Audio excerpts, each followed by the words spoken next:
that says a lot about your identity as a person right now. Oh, which is perfect for our next game. Identity crisis.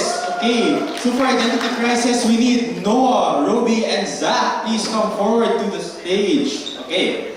So, how identity crisis works is that we have 3 players here who will have 3 distinct characters, and every time the bell is dinged, they will switch characters. And then again, they will continue to switch characters until the end of the scene. Okay, so can I ask, hi there, may I ask you a question?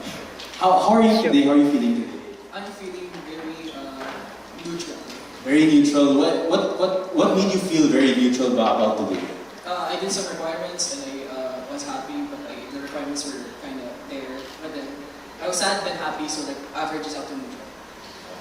Can you tell us a little bit more about what these requirements are? It was a personal essay, so basically, it's like it was a personal essay. Thank you. So let us go with the prompt neutral.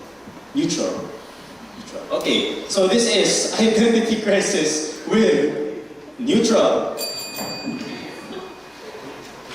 Yes. Alam mo, ito naman yung party list na to.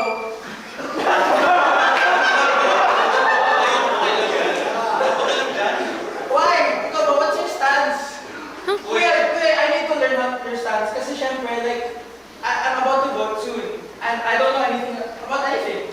Budoy, alam mo naman, lahat yan, medyo nahihirapan tayo mamili dyan, di ba? Yeah, ano ba? Dad! Mga anak naman, ano naman?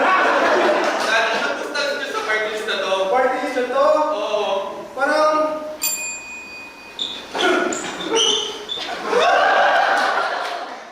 Dad, show us your opinion, please. Parang medyo delikado ito eh. Delikado? Oo. Huh? Yung last party list naman, parang sturdy naman siya. I know you guys are different sides, but like, can we at least keep a piece of home? Please, Dad! Dad! Please! Sarang You know, naman tayo. I told you before, that's not the party list that I want to vote for. There's so many problems. But Dad, this is the party list I want to vote for. But you're my son! And you're my son!